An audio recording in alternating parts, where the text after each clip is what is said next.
If you would like to move a column in Excel, you don't have to go to all the trouble of copying the column, pasting it in the chosen place, and then deleting it from the table. Excel offers a great way how to move columns by following a few simple and quick steps. So, here is the pro tip.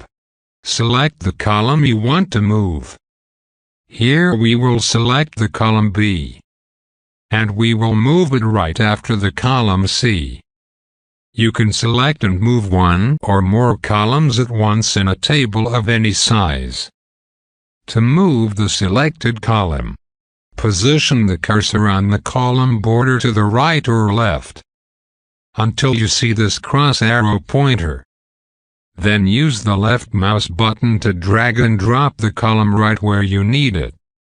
You can use the same trick to move rows, too.